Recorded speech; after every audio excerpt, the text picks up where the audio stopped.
Welcome to another gig log. This is Nate within the Mix Light and Sound, and today we're off to work with one of our clients, the funk band Lucky Sevens, and we are working at a facility today. They have an outdoor pavilion, and they hire some live music for their residents.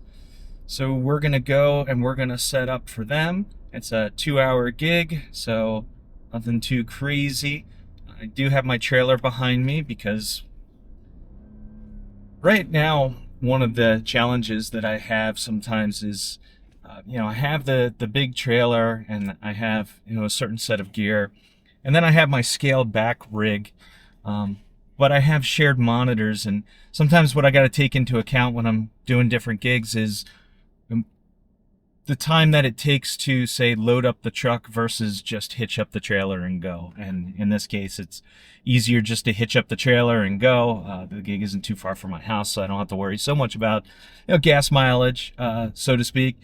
But in that case, the rig that we're bringing out, like I said, we're going to be under a pavilion, so it's going to be a little bit overpowered. But the reason I'm bringing this out is essentially for my own ease of use of setup.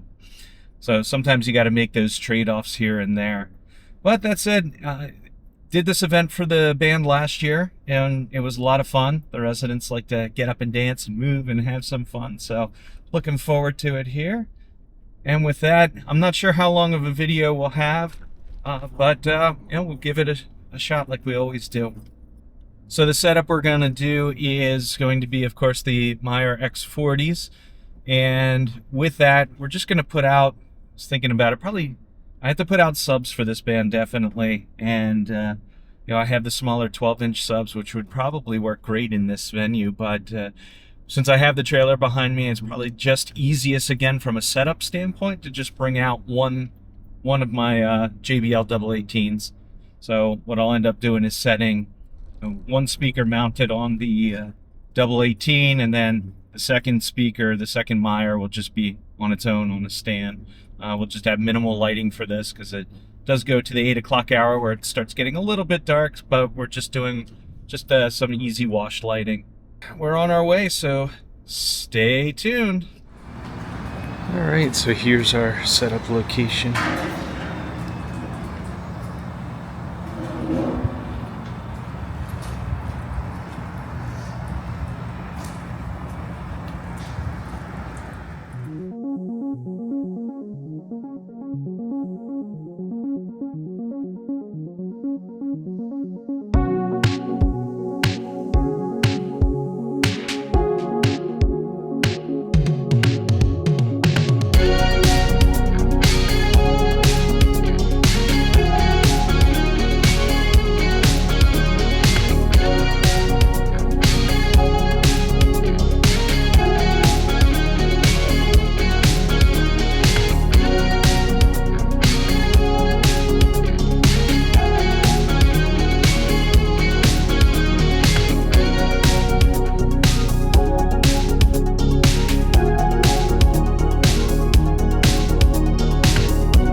Pretty straightforward layout again.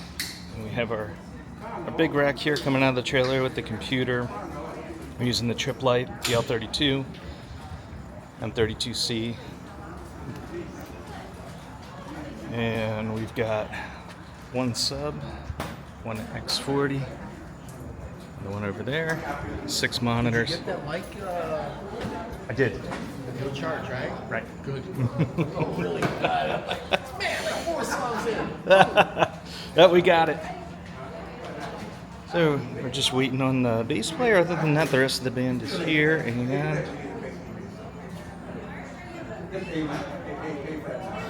got a wireless setup with clip-ons for the horns and the drums.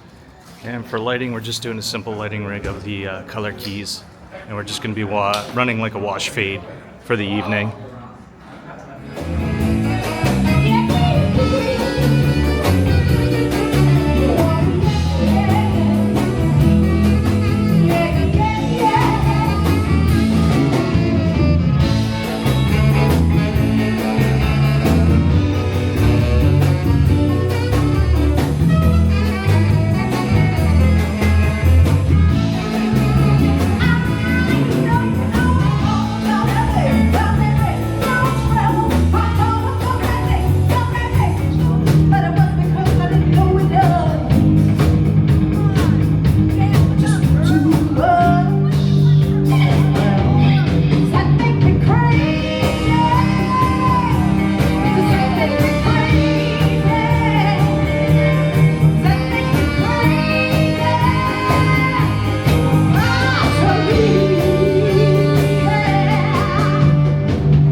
Alright, so since we don't need the sub, I only did one double 18.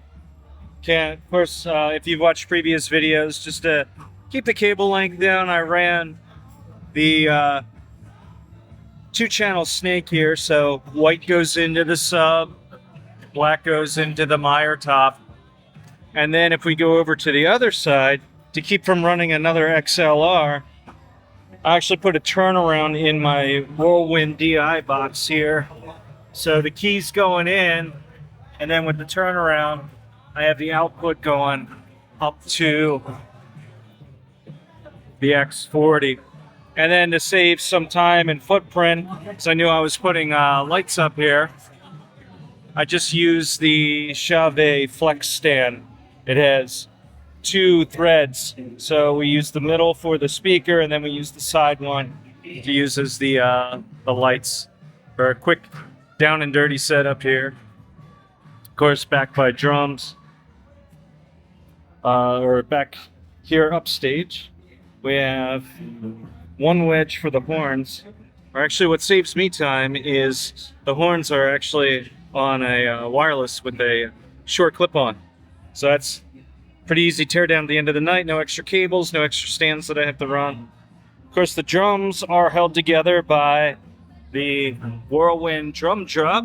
And since we don't need to mic up with overheads or anything in this area, We have enough extra channels to catch some additional backline of the bass guitar, which is just a direct box out there, and the percussion.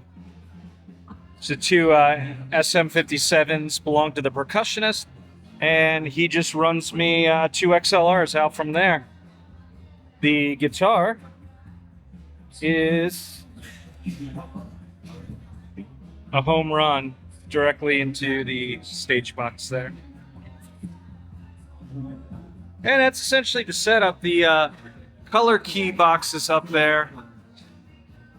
Run off a wireless DMX. One of the items that I don't like about the color keys is the fact that they don't have a fade chase built into them by default. Otherwise, I would just set them on a fade. So, a little bit of an extra setup, but nothing terrible. We just have our wolf mix here. Set up on the side with a little wireless DMX dongle there. And when the band's on, we just run a color fade. Nothing fancy, just to get some nice stage wash there. And that's it for the setup tonight. The power, we have split between two circuits coming out of the pillars here. So one circuit is driving this rack here. And out of the rack, of course, because I have the cables that have XLR and power in them, the rack is also running all of the monitors, which we have 6 monitors run total here. And then over on the other power box, or on the other pillar here, is what we're running the front of house speakers with. So we have the power out over to a quad box. So this catches both the lights and the speaker here. And then we run our frontline cable. This is a seismic audio cable that you see here with it's a stringer with quad boxes every so many feet here. But that's actually running all the way over to this side. And then we have a quad box here that's catching these lights, the sub, and the top speaker. Well, that's our setup for tonight. Pretty simple. Running everything off of a tablet with the M32C.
Alright, well, while we're doing our last minute checks here, it took us about an hour to break down, and not too bad.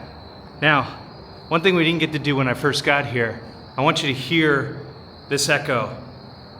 Hey, and you can hear that, I will say. So that was the challenge for tonight, as a loud band under an echoey roof like that. But we pulled it off. You have to make some decisions with regard to that, especially when you have a loud band, and it's pretty much, you try to get them to turn down as much as you can, and once that's exhausted, then the only thing you have left is to come up to the level of the loudest instrument. And when you have a room like this that's echoing, you try to find the frequencies that are reverberating here, and we notch them out as best we can. But when you have multiple sources going around, it ends up being a fool's errand. So pretty much the only tool left, once you try to EQ, once you do it, is just to live with the compromises. And there were no complaints about volume, I want to put it that way. No complaints at all. Matter of fact, just compliments about the band, compliments about the organizers. So we'll call that a success. And sometimes in challenging areas, challenging rooms like that, that's the best you can get, right? You may not have the most pristine sound that you're looking for because of what you have to work with as far as the room and reflections and all of that, but you do the best you can, and you hope for an outcome like tonight where everybody was happy. So with that said, I'm going to go ahead and sign off. Thanks again for watching. Thanks again for your comments. It really inspires me to do these videos. Keep asking questions. I'll answer them as best I can. And I also love to learn too. So I'm on YouTube watching videos as much as you guys are watching my videos. And I appreciate all the content creators out there who take the time to put their stuff up there and just help everybody out. So thanks again, and on to the next one.